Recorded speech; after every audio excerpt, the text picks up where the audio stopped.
a la entrevista de Hildebrand y de Fernando del Rincón, que son muy similares. Pues bien, en el Perú, al respecto, se están dando acontecimientos que son inaceptables en la clase política, pero que también representan una gran oportunidad para el desarrollo de MLIP. Vamos a referirnos a algunas cuestiones centrales.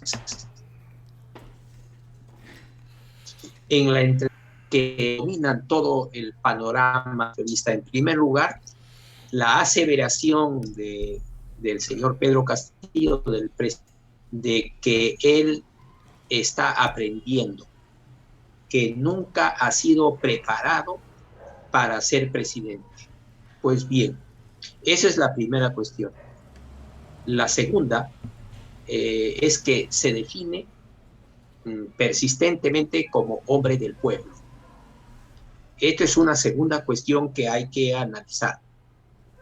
Y en tercer lugar, de que él está muy empeñado y persiste en que va a cumplir con los sueños que el pueblo peruano le ha dado, como él mismo dice.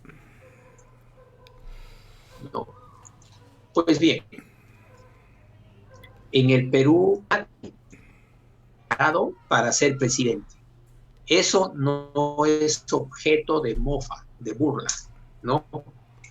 Porque le podríamos también hacer las mismas preguntas al señor Hildebrand y con toda su ilustración, entre comillas, que no son ciencias políticas, también no sabría qué responder. Hildebrand le hace preguntas puntuales, pero quiero resaltar las principales.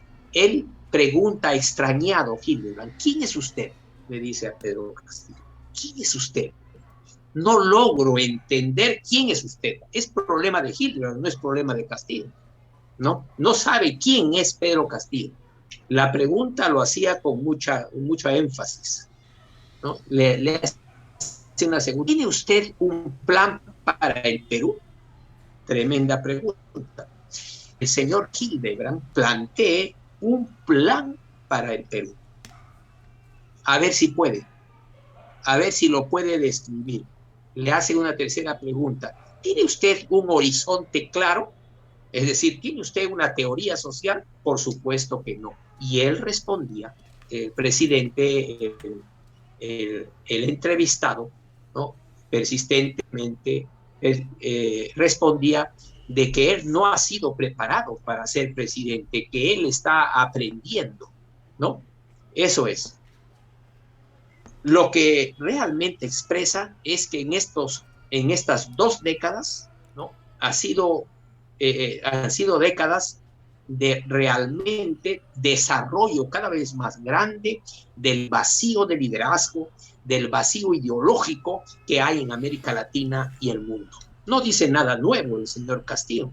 El vacío ideológico, ¿no es cierto?, succiona como un agujero negro no solamente a Castillo, sino también a Hildebrand y a ese buen señor Fernando del Rincón, ¿no?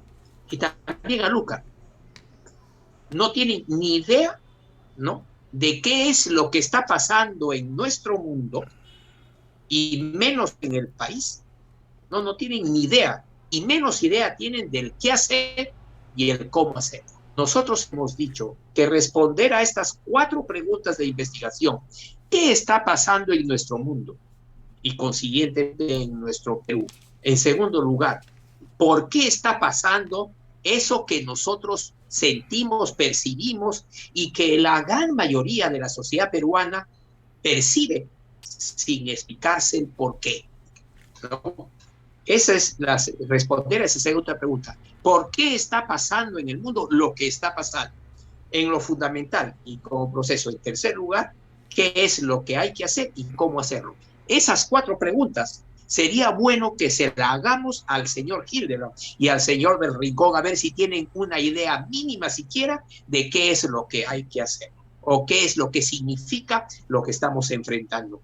Menos lo va a responder una persona ¿no? Que no ha sido preparada, como él dice.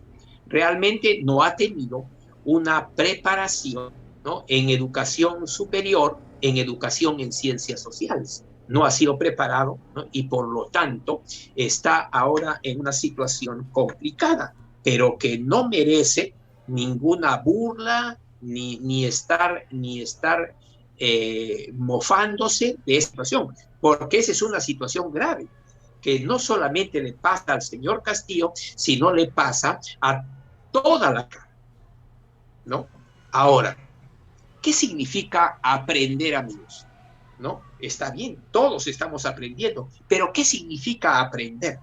Significa aprender es autoformarse, autoeducarse en equipos, en grupos, ¿no? En ciencias sociales interdisciplinares, ¿no? Que se aplican, esas ciencias sociales interdisciplinares, se aplican a la coyuntura, a la realidad, ¿no? Y al futuro próximo que tenemos al frente, ¿no? Eso es aprender, ¿no? Eso es aprender. En el Perú, lo peligroso es que no se está aprendiendo. La clase política no está aprendiendo, no solamente el señor Castillo. Gil está aprendiendo, pero Gil, ¿no? Está en una situación aún más difícil porque él sí realmente no puede aprender, porque está lleno de prejuicios cognitivos del siglo XX. Es un representante eficaz, ¿no? De la clase, de la sociedad civil del siglo XX, ¿no? Enredado en la crisis de las ciencias sociales del mundo. Esa es la situación. Amigos, en primer lugar hay que tener en cuenta, ¿no? Que tenemos que prepararnos, ¿no? Pero para eso se requiere condiciones, desarrollo organizacional. Y eso en el país no hay. Nosotros hemos explicado el desarrollo organizacional de MNIP, ¿no? Voy a volver otra vez, ¿no? Someramente en lo fundamental, ¿cierto? A exponer, a sustentar qué es MNIP y por qué nosotros sí tenemos condiciones organizacionales, porque durante 2 décadas y media, 3 décadas, ¿no? Hemos hecho seguimiento de tendencias, ¿no? Hemos seguido a los líderes más reputados del cambio mundial, ¿no? Entonces, hay condiciones ahora ideológicas, teóricas, ¿cierto? Para poder entender rápidamente, adaptarse a la situación global y entender, ¿no? Las características fundamentales de la nueva realidad global, ¿no? Y los procesos históricos que se están dando desde la parte final del siglo XX. ¿Qué necesitamos para el desarrollo organizacional? Un conjunto de personas clave que alguien, organización, ¿no? Presente su grupo de personas clave. ¿Por qué? El management exige eso. Para el desarrollo institucional se requiere desarrollo institucional trascendente, no de cualquier institución. Desarrollo institucional, por ejemplo, de un partido político, ¿no? Requiere el tener un conjunto de personas clave que sean capaces de estudiar la realidad y transformarla, como exige las ciencias políticas, ¿no? Y las ciencias de la administración, por ejemplo, ahora. Se necesita un conjunto de personas clave, pero para que exista un conjunto de personas tiene que haber un líder o un pequeñísimo grupo de líderes clave. Y eso no hay, eso no existe en la clase política. Se requiere un pequeño grupito o una persona clave que pueda conformar un pequeño grupo, un conjunto de personas clave para estudiar la realidad, ver los problemas fundamentales y las oportunidades prioritarias. Defina el contexto global en el cual estamos viviendo, que lo defina en lo fundamental y como proceso. Esa condición de líderes clave y grupos de personas clave que pueden estudiar la realidad y pueden plantear estrategias ¿no? De desarrollo, ¿no? Eso nos permite desarrollar una gran coalición, dicen el manager. Primero, personas clave que tengan, que conformen, que desarrollen una teoría, un programa de acción y desarrollar en un país determinado una amplia coalición. Eso es. En el Perú no se está dando eso en la clase política. Por eso es que tenemos que nosotros ir, no querámoslo o no. Es solamente en momentos históricos muy especiales, ¿cierto? Se presentan las condiciones para que se desarrollen líderes clave y grupos de personas clave y que puedan construir grandes frentes unidos, grandes coaliciones. Eso es lo que la clase política no entiende. No solamente el señor Castillo, ¿no? Siquiera él tiene necesidad de decir, estoy aprendiendo, no he sido preparado en ninguna escuela. Y el otro Hildebrand se mata de risa, ¿no? Pero nosotros nos reímos de Hildebrand porque, ¿no? Él no tiene ninguna teoría social que pueda blandir, ¿no? Que pueda enseñar, ¿cierto? Y un programa de acción para que pueda responder a las preguntas que él ha hecho. ¿Quién es usted? ¿Tiene un plan para el Perú? ¿Tiene un horizonte claro? Claro que no lo tiene, pero tú tampoco, ¿no? En segundo lugar, él se define, el profesor Castillo se define como un hombre del pueblo. ¿Qué significa pueblo? ¿Cómo está concibiendo él? Pueblo significa, ¿no?, la enorme cantidad de ciudadanía pobre. Eso es pueblo para él, ¿no? O sea, la pobreza. Y él proviene de la pobreza. Se define como hombre del pueblo, él mismo. Es decir, se define como un hombre de la pobreza. Expresa la pobreza. Otra cosa es representar ideológicamente, científicamente a la pobreza, representarla para su liberación, para su organización, ¿cierto? Un pueblo rico, crear riqueza. Una cosa es representar a un pueblo y otra cosa es ser parte, ser un hombre del pueblo. Eso es, ¿no? Amigos, a cada uno de nosotros no nos define nuestra extracción social, no nos define, ¿no? Yo provengo de pequeños agricultores, ¿no? Gran mayoría, ¿no? Provenimos de las clases necesitadas o de las clases medias, ¿no? Las clases ricas acá es el 1%, el 3%, el 5%, que a uno le define, entonces no le proviene, sino qué intereses representa. Por lo tanto, a uno lo define su enfoque, ¿no? Es decir, su visión, su teoría social, como lo planteamos, teoría social, la misión, el enfoque, la misión y la visión, ¿no?, que uno tiene. Eso he definido la semana pasada y antepasada, ¿no? ¿Cuál es nuestra teoría social, amigos? Repitamos, ¿cuál es nuestra teoría social? Globalismo, tercer y último periodo de la sociedad contemporánea. Eso no lo ha definido nadie en América Latina. Esa es nuestra teoría social. Globalismo, tercer y último periodo de la sociedad contemporánea. Después de la Segunda Guerra Mundial, el imperialismo, el periodo imperial, el imperialismo, el periodo de potenciación del capitalismo, pasa a un tercer periodo y final, el del globalismo, ¿no? Ya terminada la Segunda Guerra Mundial, se inicia el tercer periodo de la sociedad contemporánea o capitalista, llamada después por George Soros en 2000, ¿no?, sistema capitalista global. Eso es nuestra teoría. ¿Y cuál es nuestra síntesis? Que hoy, amigos, estamos en un cambio de época acelerado.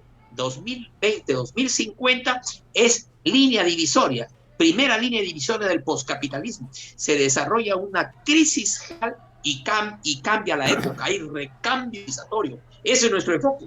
Nosotros no somos del capitalismo. Nosotros no representamos como la izquierda y la derecha, ¿no? La clase política del Perú representan fracciones del capitalismo. Nosotros somos postcapitalistas. Por eso es que nuestra misión, que proviene de la teoría social del globalismo y del enfoque del cambio de época, nuestra misión es el desarrollo social postcapitalista. Es decir, servir significativamente al científico, no cualquier desarrollo social. Servir significativamente no al desarrollo económico. El desarrollo económico es consecuente. Es servir al desarrollo social de las personas, desarrollo de las personas, pero desarrollo científico, postcapitalista. Esa es nuestra misión. Nosotros no somos ni de izquierda ni de la derecha de la clase política del capitalismo, ¿no? Eso definámoslo, porque estaba escuchando a una serie de llamados politólogos, ¿no? Y se definen de izquierda y de derecha, así de fácil. Eso ya terminó, eso apareció en la Revolución Francesa, ¿no?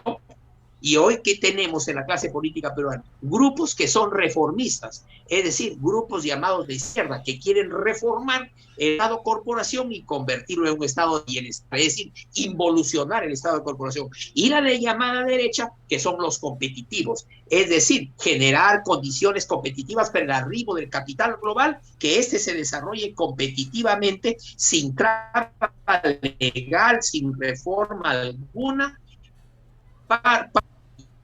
y eso va a dar bienestar, desarrollo, ¿no? Nosotros no somos de esos grupos, ni de la izquierda ni de la derecha. Sin embargo, no somos responsabilidad, ¿no?, de generar unión nacional, ¿no? Solamente un liderazgo avanzado puede concretar, ¿no?, esos procesos de unidad nacional.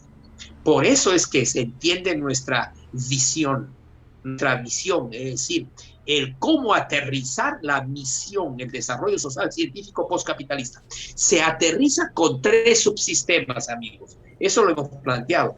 El subsistema o modelo económico de mercado global, el primero, es decir, desarrollar inclusive relaciones, ¿no?, con fracciones del capital global, ¿no?, que desarrolla el modelo de mercado global. Eso hay que tener una idea muy clara para el desarrollo de futuro del país, cómo desarrollar el mercado global, ¿no?, según el interés nacional. Eso es lo primero.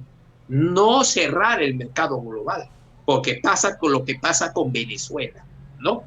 ¿No? Se trata de liderar el subsistema de mercado global. Ese es el sistema básico de donde procede más o menos el 75% del PBI, ¿no? Si nosotros cerramos el mercado nacional, ¿no?, y dejamos las importaciones, nos morimos de hambre ahora, ¿no? Porque el 70% del consumo nacional tiene proveniencia del exterior, ¿no? No podemos hacer eso. Eso es lo que pasó con Venezuela. Peor sucedería con nosotros. El segundo subsistema es, como siempre hemos planteado, en la economía estatal paraestatal científica, ¿no? Ese es el factor directriz. Para eso necesitamos acceder al Estado. Pues bien, vamos a acceder al Estado, pero desde lo local, desde lo regional, para acceder al Estado en cuestiones fundamentales a partir del 2016. Y el tercer modelo económico, que es el principal para ni la izquierda ni la derecha, es el modelo económico principal, el subsistema principal, es decir, el de la economía, de la socioeconomía autogestionaria, de la MIPE. Esa es nuestra visión. Así es como vamos a concretar la misión del desarrollo científico, el desarrollo social científico postcapitalista, que deriva de la teoría del globalismo y del enfoque del cambio de época. Eso es clarísimo. Eso es lo que tenemos nosotros. No lo tiene el profesor Castillo, no lo tiene Hildebrand, no lo tiene nadie en este país. Eso es. Así que sería bueno preguntarle al señor Hildebrand y al señor del Ricón, ¿no? ¿Quién son ustedes? ¿Qué planes tienen para el Perú? Solamente son periodistas que preguntan. Solamente son eso. Ese es su negocio, esa es su actividad. Preguntar, ofender, ¿no? Hacer una entrevista que es inaceptable, ¿no? Inaceptable, de agarrar a un hombre ahí y empezar a averiguar los entretelones, las triquiñuelas, ¿no? ¿Qué es lo que hay debajo? ¿Qué es lo que hay en el submundo de la política? Creyendo que así, destrozándolo, van a explicar la situación del país. No hacen ningún aporte a eso. Finalmente, el entrevistado termina diciendo: cumpliré con los sueños que el Perú me ha encomendado. Perú no le ha encomendado nada. No debe preocuparse mucho con eso, ¿no es cierto? Hay un tremendo desarrollo del método científico. Yo creo que sería bueno que todos nosotros lo tengamos en cuenta, ¿no? El papel del individuo en la historia, ¿no? ¿No? Quien transforma las cosas, quien desarrolla la historia, no es ningún líder, no es ninguna persona encomendada. El Perú no le ha encomendado nada, ¿no? Los sueños del Perú no han sido encomendados a él, no se debe preocupar por eso, ¿no? Por eso dice Fernando Tuesta, del señor Castillo, del presidente. Dice: el error de Pedro Castillo Terrones es que no se da cuenta de sus limitaciones y no llama a la gente adecuada. ¿Quién se da cuenta de sus limitaciones? El señor Fernando Tuesta. Él no se da cuenta, él se da cuenta de sus limitaciones, ¿no? Los de la izquierda se dan cuenta de sus limitaciones, los de la derecha se dan cuenta de sus limitaciones. Nadie se da cuenta de sus limitaciones. ¿Por qué? Porque no tienen, ¿cierto?, una teoría social, no tienen un programa de acción escrito, no tienen nada organizado en la cabeza, no se dan cuenta de las tremendas tareas que hoy, ¿no?, está imponiendo la situación del cambio de época en el mundo. No se dan cuenta de sus limitaciones, ¿no? Creen que están viviendo en cualquier momento histórico. Estamos viviendo en estas 3 décadas que se está el sistema contemporáneo de 300 años y está surgiendo uno que es su antítesis, que es la tecnocracia, el postcapitalismo. No se dan cuenta de eso, por lo tanto no se van a dar cuenta de sus limitaciones, ¿no? Y no llama a gente adecuada. ¿Quién será la gente adecuada? ¿Quién es la gente adecuada? ¿Quiénes son las personas adecuadas? Que tienen 2 posgrados, que tienen 2 doctorados, maestrías. ¿Quiénes son la gente adecuada? Mucho cuidado. ¿Quién es la persona adecuada? Nosotros en el MNIP debemos tener en cuenta quiénes son las personas adecuadas para el desarrollo de MNIP, ¿no? ¿Quiénes son esas personas? Son personas que tienen una actitud de autoinnovación. No se requiere gran claridad mental. El problema es que está dispuesto, tiene una disposición por abrir su mente, ¿no? Por desarrollarse en el campo de las ciencias sociales interdisciplinares y que se tiene que hacer una gran labor de síntesis para eso, ¿no? Entonces, eso es lo que dan cuenta todas estas personas. Realmente, amigos, escuchando a estas personas en las entrevistas, ¿no? Unas entrevistas del más bajo nivel, ¿no? Las preguntas son terriblemente mediocres, ¿no? No apuntan al descubrimiento de la realidad, sino, ¿cierto?, a dejar mal a un entrevistado, ¿no? Pues bien, nosotros estamos observando con mucha claridad esto, ¿no? Y con mucho cuidado. El mundo está lleno de grandes problemas, si de eso se trata.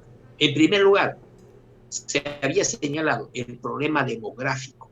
Amigos, hoy es el doble de la población mundial de hace 50 años, del 70. Ya, eso es gravísimo. gravísimo, ¿no? Eso tiene eso, naturaleza y sobre el medio ambiente, ¿no? Que es extraordinariamente peligroso, ¿no? Y la naturaleza responde, el medio ambiente natural responde. Una de esas respuestas es el COVID-19, ¿no? Es una respuesta, es el deterioro del medio ambiente ha generado esa situación. Tiene una demografía de 7.500 millones de personas en el mundo, sobre todo en el hemisferio sur. Hemisferio norte. Alemania tiene la misma población de hace 50 años, amigos. Alemania en 1970 tenía alrededor de 70 millones y hoy es igual. Hoy tiene alrededor de 82, 83 millones de habitantes en Alemania, en esa pequeña geografía. Hay 83 millones, pero el 20% son inmigrantes. Por lo tanto, la población alemana, ¿no?, es menor ahora que la de 1970. Ahí no hay problema demográfico. El problema demográfico está en el hemisferio sur y en la gran emigración que, ¿cierto?, hacia el hemisferio norte.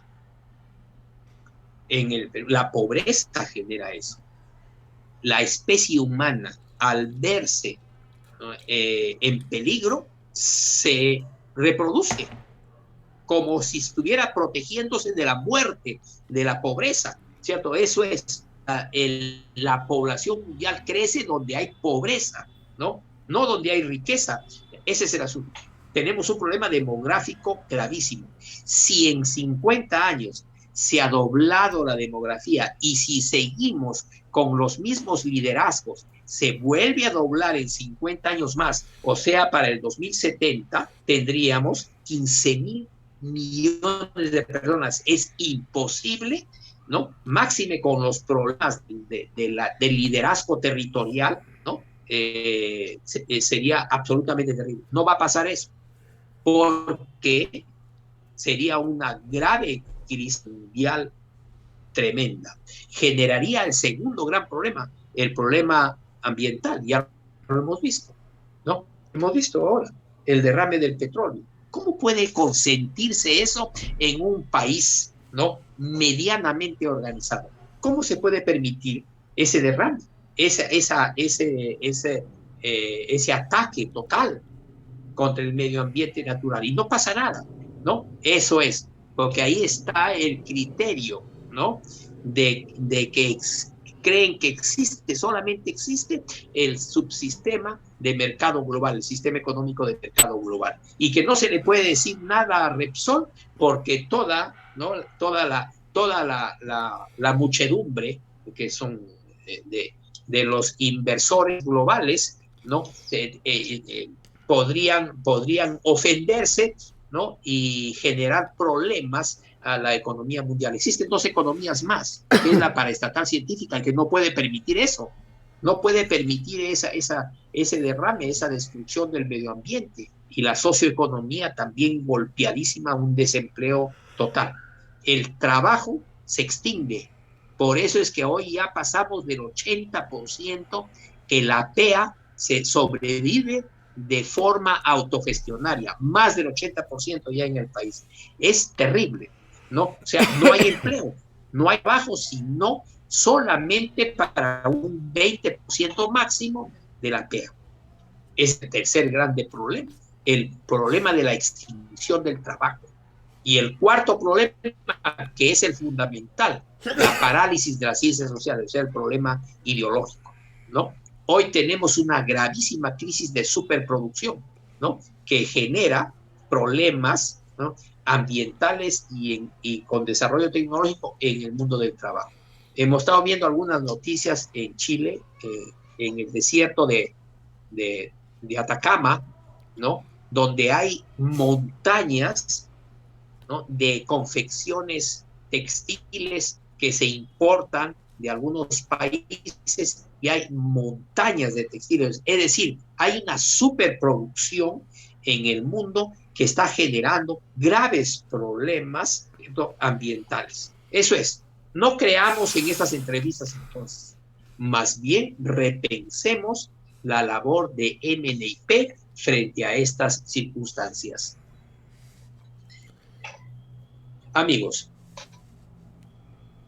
quisiera opinar rápidamente. He estado conversando por teléfono, voy a conversar por teléfono con todos porque hay que ahora tenemos que repensar y utilizar a los grupos de enfoque como acicate, ¿no? Para el desarrollo organizacional de MNIP y de la Escuela Superior de Innovación Estratégica. Amigos, todos tenemos que trabajar por el desarrollo organizacional, ¿no? De nuestra institución. Todos esta comunidad de emprendimientos debe eclosionar a nivel regional.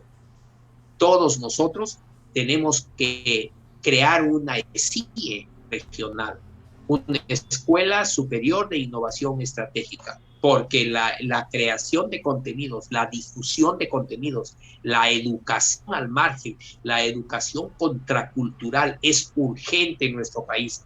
La necesidad de la gente de ideología, ¿no? Basta ver estas entrevistas, es enorme.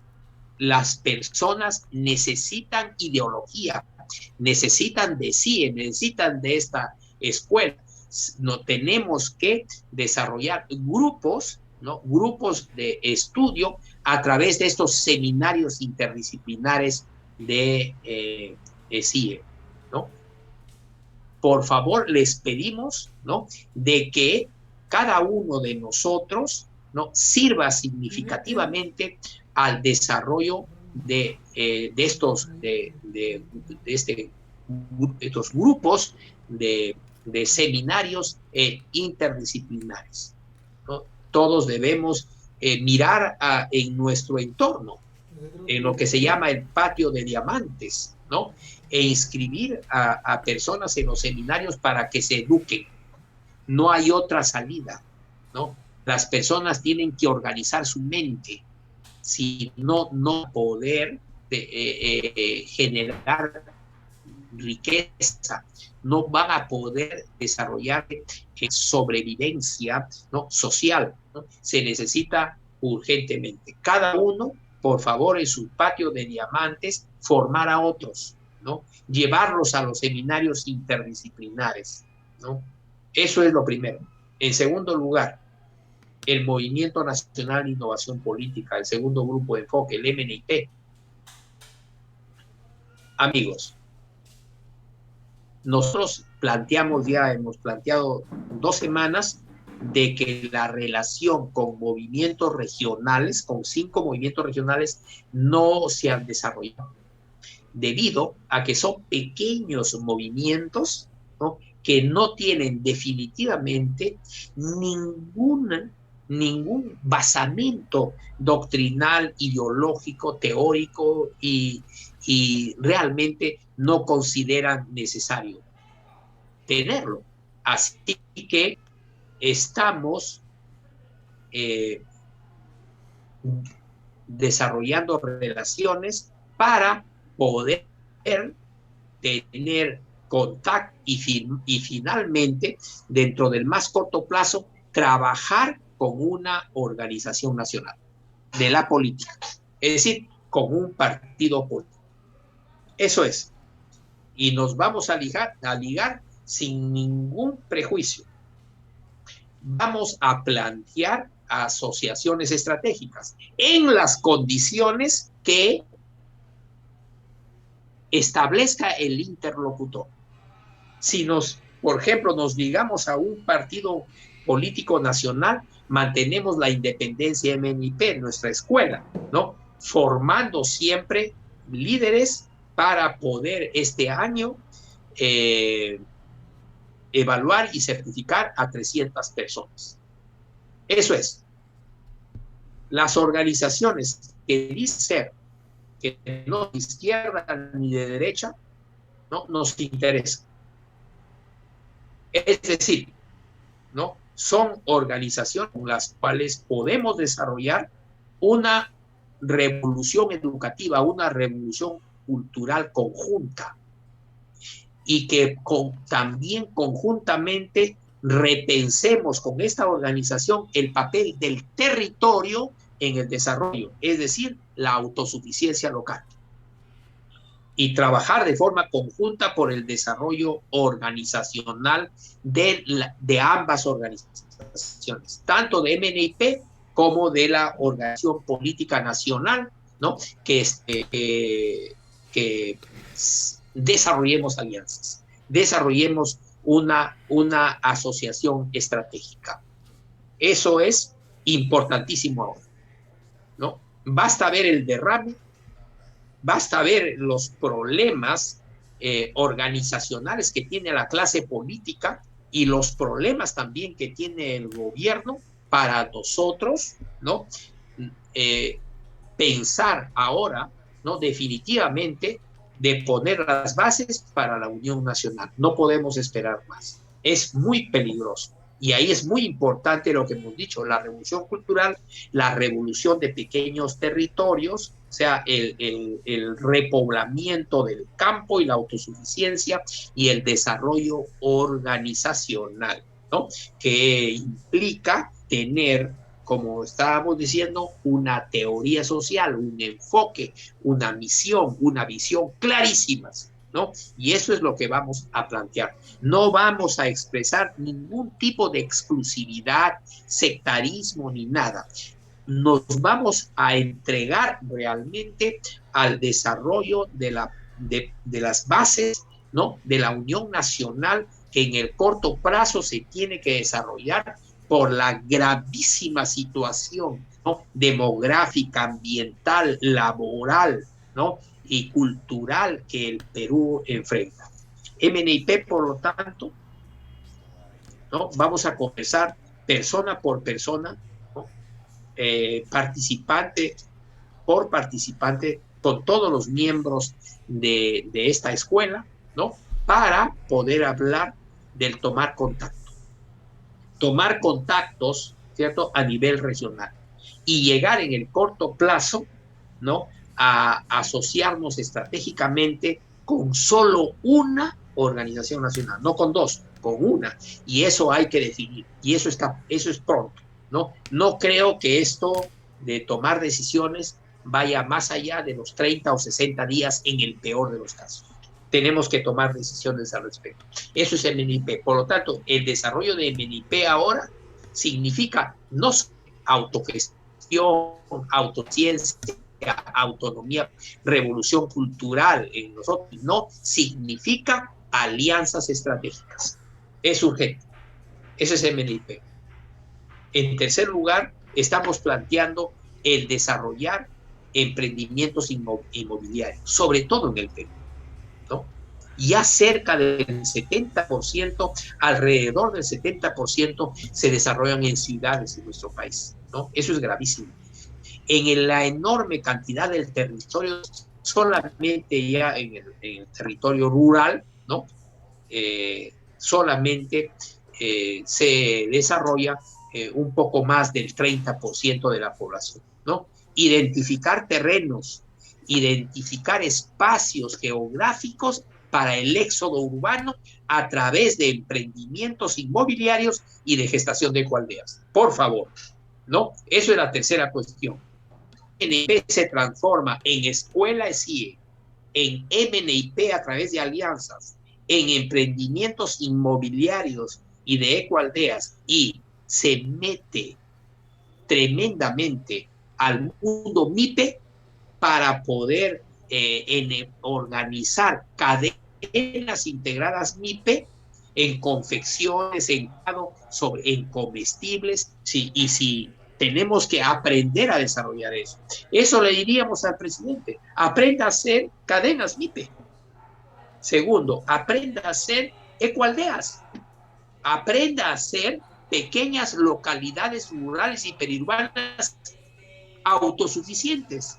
Podemos enseñar nosotros, podemos brindar nuestros conocimientos, nuestros contenidos organizados para hacer eso, ¿no? Desarrollemos una revolución cultural en el país, desarrollemos alianzas con todos aquellos que van más allá del sistema capitalista, ¿no? y desarrollemos alianzas y consideremos al 90% de la ciudadanía, ¿no? El 90% de la ciudadanía quiere el desarrollo. Eso es, amigos. Eso es lo que queríamos plantear en segundo lugar, ¿no? Quiero hacer referencia de seguida a algunos aspectos fundamentales de este emprendimiento, ¿no? De seminarios interdisciplinares. Nosotros hemos enviado documentos, creo que ahora, un poco en la tarde, nuestro administrador Luis Bustamante ha enviado documentos a todos los participantes de la escuela, asistan o no asistan. Hay algunos que no pueden asistir y les estamos enviando también las grabaciones. Ahí en primer lugar, hemos planteado, ¿no?, nuestro enfoque institucional. MNIP no es un partido político, es una asociación civil de fines de lucro, sin fines de lucro, ¿no? Empezó a constituirse en enero del 2020. Y eso fue, esta asociación sin fines de lucro fue creada, ¿no?, con el fin de difundir y llevar a la práctica nuestros contenidos, nuestra teoría social, ¿no?, que ya sabemos, ¿no?, cómo define el mundo y cómo define la línea divisoria, ¿no? Actualmente, MNIP se ha constituido en Escuela Superior de Innovación Estratégica, para fines, ¿no?, educativos disruptivos, decimos, y para fines de desarrollar innovación política e innovación social. Ahora, ¿no?, tratando de hacerlo a través de alianzas estratégicas. Muy importante, amigos, eso. Tengamos en cuenta esas 4 grandes tareas por regiones. Estos seminarios tienen como fin el desarrollo mental, el desarrollo cognitivo, ¿no?, de los participantes en los seminarios interdisciplinares. Desarrollo cognitivo, el desarrollo de su pensamiento organizado. Y en segundo lugar, ¿no?, sirve para el desarrollo de sus capacidades de gestión, ¿no?, en cuanto a creación de riqueza social, en el marco de la crisis sistémica, ¿no?, y el cambio global. Vamos a desarrollar este año, ¿no?, 16 seminarios de management, es decir, de gestión del conocimiento y de innovación estratégica. Todo esto tiene que ver con la innovación cultural. Persisto, todo este desarrollo hay que capitalizarlo y eso se llama alianza estratégica con una organización nacional, ¿no? Eso es. Ninguna persona en este país, ni Hildebrand, ni nadie, ¿no?, se puede desplazar dentro, ¿no?, le puede desplazar, como decimos en el documento, no se puede desplazar libremente en la información mundial existente. Es enorme, ¿no? Es enorme. Se requieren equipos interdisciplinares. Nadie puede desenvolverse en la información libremente, ¿no?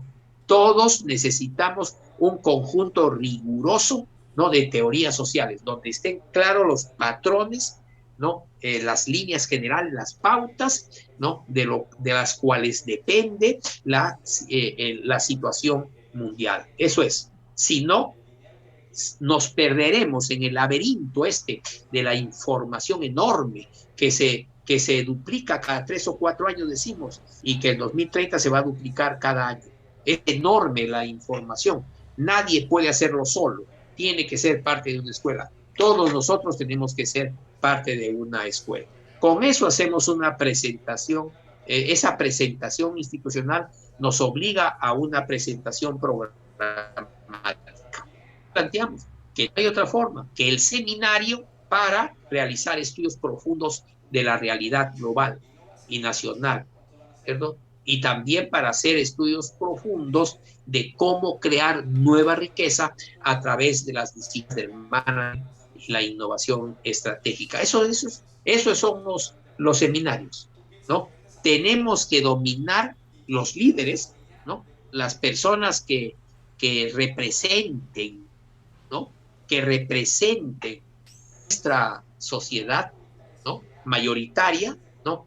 Tienen que ser interdisciplinarias, tienen que dominar los aspectos fundamentales de una serie de disciplinas sociales, ¿no? Y entrelazarlas. Y que para ello se puede hacer solo uno en internet sentado en su, sino que tiene que hacer seguimiento a las tendencias y seguimiento a los líderes del cambio mundial, ¿no? Solamente consumamos información organizada de fuentes reputadas, ¿no? No cualquier cosa.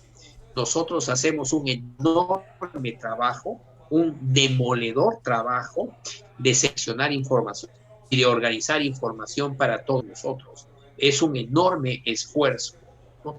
Si no, es imposible que podamos entender, ¿no?, la realidad global, y menos que podamos transformarla. El management, esa tremenda disciplina social, ¿no?, que gestiona el conocimiento disruptivo, es decir, el conocimiento que rompe de súbito al conocimiento formal. Necesitamos el management. Tenemos que ser especialistas en el management y tenemos que también desarrollar una innovación estratégica, ¿no? Hay que abandonar el statu quo. ¿Qué decimos? Abandonar el capitalismo, abandonar el sistema y crear el nuevo. De eso se trata. Eso es, ¿no? Se están desarrollando algunos organismos en el mundo, no como el de Huelva, el de pensamiento al margen, el desarrollar, el crear estrategias de innovación, transformación, ¿no?, que no sean, que no han sido conocidas hasta hoy. Eso es. De lo contrario, no nos vamos a poder orientar en la problemática global y menos vamos a poder explotar unidades subyacentes que solamente lo pueden ver las personas, ¿cierto?, educadas, formadas en la interdisciplinariedad. Solamente ellas pueden ver las nuevas oportunidades subyacentes. Y a eso servimos, a eso sirven los seminarios interdisciplinarios. Amigos, hay que tener la es la condición, decimos ahí, sine qua non para la gestación de todo tipo de liderazgos, ¿no? No podemos entrar a la clase de los liderazgos, a la clase de los líderes verdaderos, si es que tenemos una claridad mental propio de la interdisciplinariedad. Eso es. Todos tenemos que saber orientarnos como hacemos en esa exclamación, ¿no? Todos saber orientarse, todos saber crear valor, todos saber interrelacionarse, todos, ¿no? Aprender a trabajar en realidades complejas de las que estamos viviendo. De eso se trata. Eso es, amigos, ¿no?, nuestros seminarios interdisciplinarios. Son puntos de nuevos conocimientos, ¿no?, provocados, repetimos, provocados o producto de la práctica de la interdisciplinariedad, no de la academia, la práctica de la interdisciplinariedad en ciencias sociales, ¿no?, que finalmente sirven para clarificar los mecanismos causales, la causa de los problemas que la gente siente, ¿no?, explicar la situación del colapso que está habiendo en nuestras economías y en nuestras sociedades. Eso es, ¿no?, producto de la crisis general del globalismo y el cambio de época. Necesitamos estos seminarios para poder acceder o tener, ¿no?, o poder desarrollar nuevas capacidades y habilidades, ¿no?, y para crear nueva riqueza. Eso es, amigos. Hoy nosotros estamos tratando de resolver ahora un tema fundamental, ¿no? Mañana vamos a ver neoruralismo, ¿no? O sea, cómo desarrollarnos al repoblamiento territorial en el mundo y en nuestro país. Pero hoy veamos, ¿no?, un tema fundamental, que es el movilización social. Hoy nos desarrollamos en una paradoja. O movilizamos a la sociedad o la sociedad se desarrolla por sí misma. Protesta, explosiona, marchas, huelgas, etcétera. Pero eso no significa movilización. Movilización significa, ¿cierto? Un liderazgo, ¿cierto? Que moviliza una parte de la población y crea sistémicamente, crea valor. Los movimientos sociales en el mundo, amigos, ¿no? Se van a desarrollar, ¿no? Y la pelea es, ¿no? Si somos o no somos parte del liderazgo de esta movilización social. El liderazgo va a aparecer. Esta década va a desarrollarse el liderazgo. Ahora no se ve con claridad, pero en la década del 20 van a surgir miles y miles de jóvenes, hombres y mujeres, ¿no? Que comienzan a liderar sociedades, ¿no? En el mundo entero. Hoy se está ligando mucho la movilización social a Internet, ¿no? Se considera que movilización social es sinónima de redes sociales. Y eso, amigos, no es cierto, ¿no?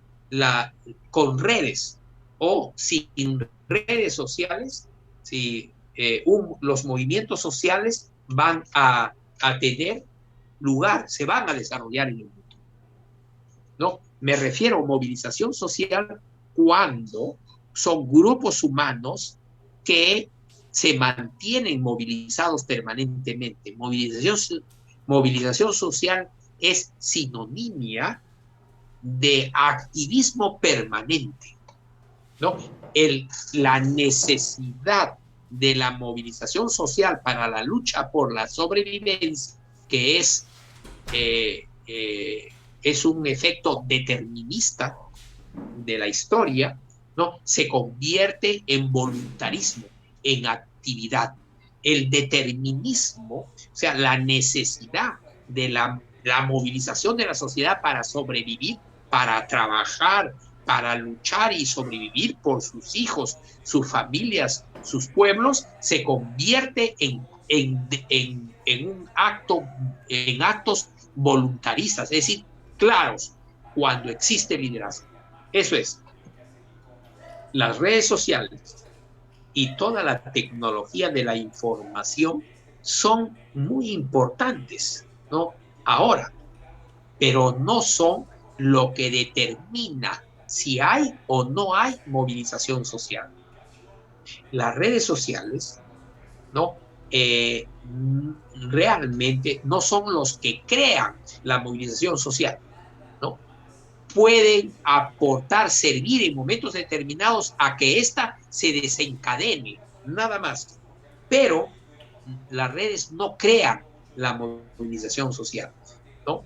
Se requiere liderazgo, se requiere desarrollo organizacional, es decir, se requiere ideología y se recrea y se necesita centralización, ¿no? Cognitiva en conjuntos pequeños de personas clave, ¿no? Que pueden desarrollar grandes coaliciones. Eso es movilización social, coalición, y significa, ¿no? Liderazgo. Y liderazgo es un conjunto de personas clave. Esto que MNIT apunta este año a evaluar y certificar a 300 personas. A eso le llamamos grupo clave, personas clave, ¿no? Que pueden convocar y cristalizar una amplia coalición de unas cuantas miles de personas. Y eso es la clave. Y eso finalmente es lo más importante para el desarrollo permanente de la movilización. No se trata que las redes generan la movilización, no es así. Sin embargo, la Internet genera una deliberación horizontal, digamos, ¿no? Una deliberación donde empiezan a intervenir personas inclusive a nivel global. A nosotros nos ha sucedido, ¿no? Cuando publicamos. De repente aparece opinando un mexicano, ¿no? O un argentino repentino. No, eso lo permiten las redes sociales. Aquí los autores ponen un ejemplo. El gran ejemplo, recuerdan, del movimiento de los indignados, el movimiento 15M. Este movimiento fue capaz, ¿no?, de organizar una deliberación y discusión, ¿no?, global, es decir, horizontal, y ellos llaman democrática, ¿no? Fue capaz de crear esa deliberación, pero a su vez lo llevaron a la práctica, generaron movilización ya, pero no tuvo continuidad. Igual como se formó, igual se extinguió, ¿no? Y eso no es una real movilización social. Movilización social, repito, es sinónimo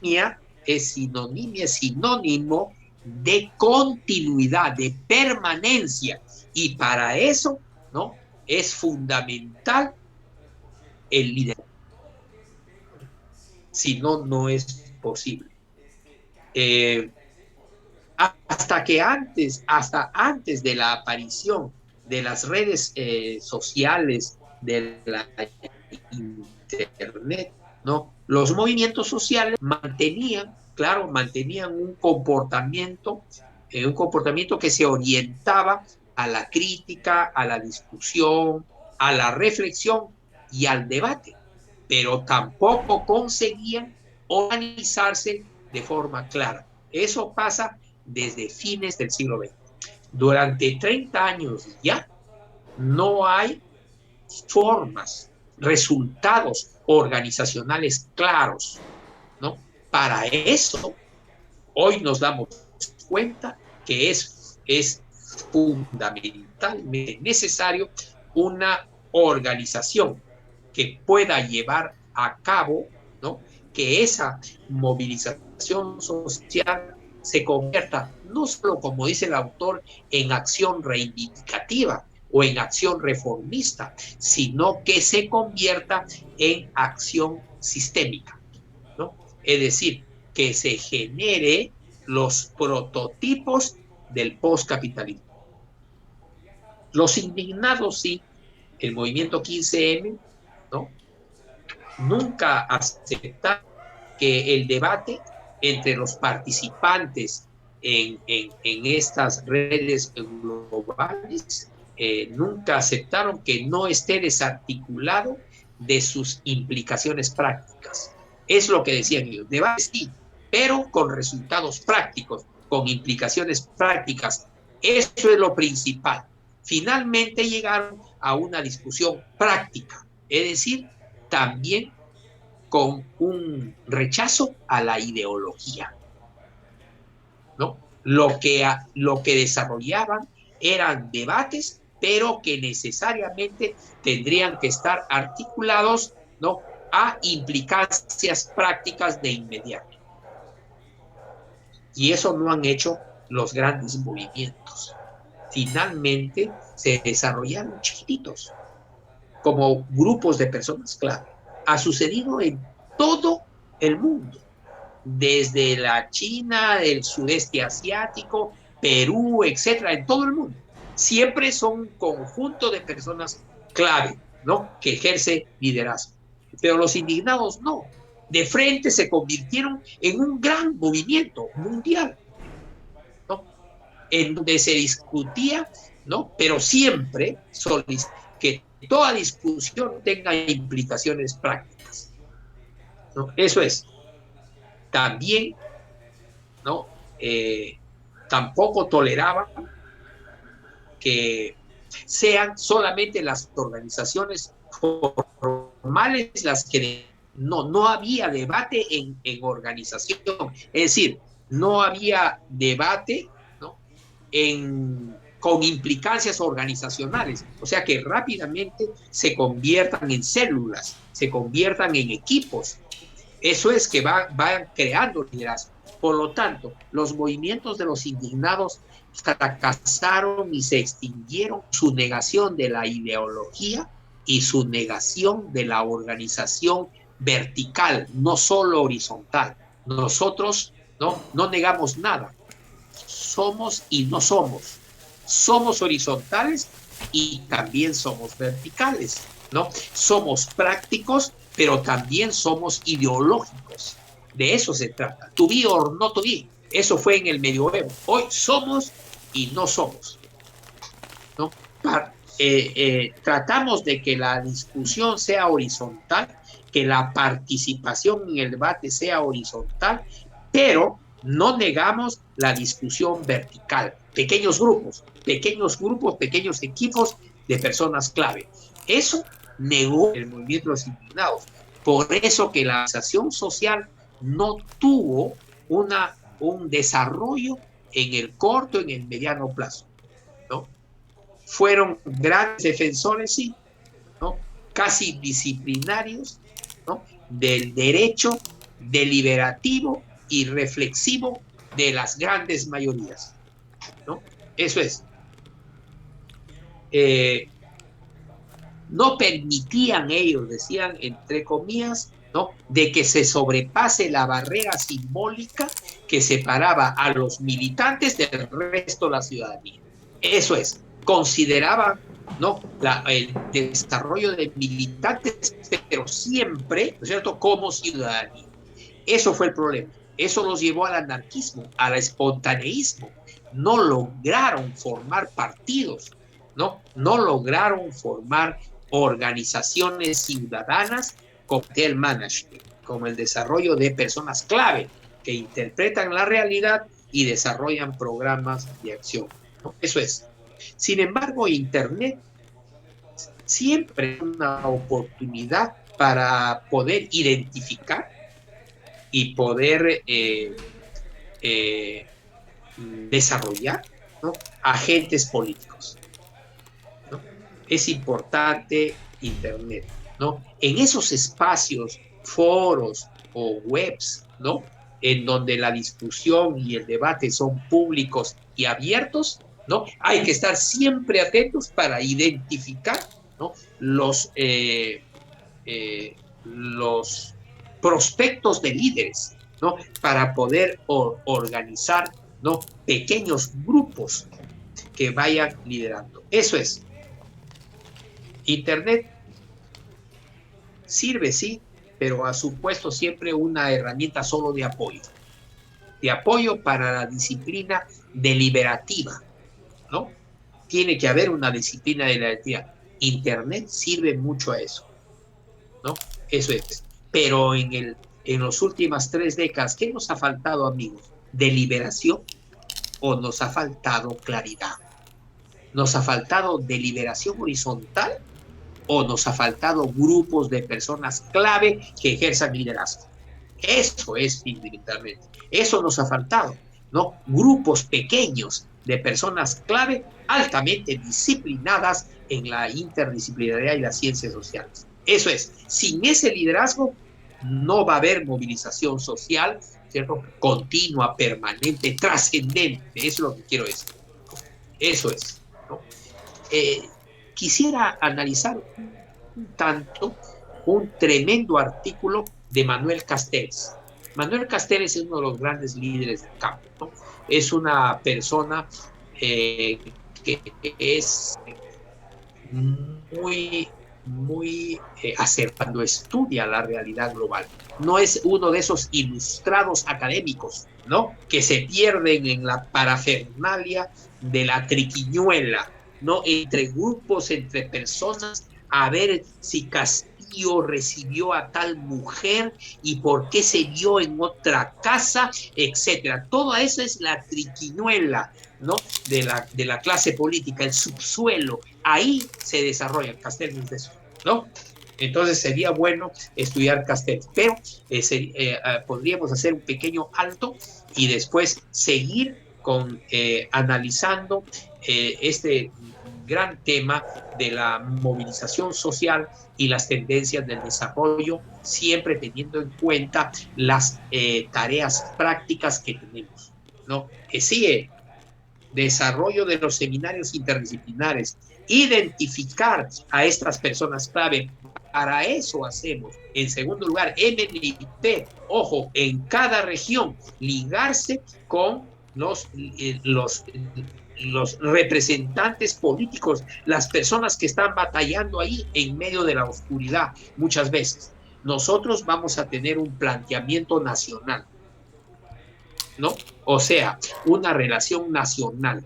Apenas lo definamos, ayúdenos a eso, lo definimos y todos nos ligamos a una organización política de tipo nacional.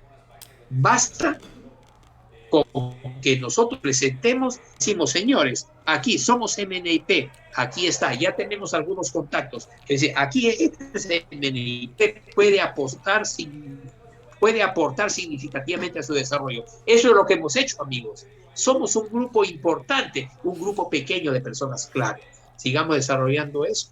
No olvidemos que hay que emprender proyectos inmobiliarios en cada región. Y en cuarto lugar, hay que ligarse al mundo MIPE organizado y vamos a empezar todos juntos desde un punto. Vamos, por ejemplo, a servir a Gamarra, ese gran conglomerado, el más grande en Latinoamérica, y podemos hacer cadenas MIPE. Así, MNIP y ESIE tendrán autonomía económica también, ¿no? Y todos nosotros nos convertimos en una especie de empleados de una organización nacional, ¿cierto? Que es muy avanzada a nivel ideológica, pero que también somos capaces de crear riqueza, de crear valor, sobre todo en la socioeconomía autogestionaria. Pues bien, hagamos un pequeño alto y retomemos la exposición en unos minutos. Les pedimos por favor que si tienen algunas preguntas, pues estamos obligados a hacer un pequeño coloquio previamente. Muy bien, señor moderador.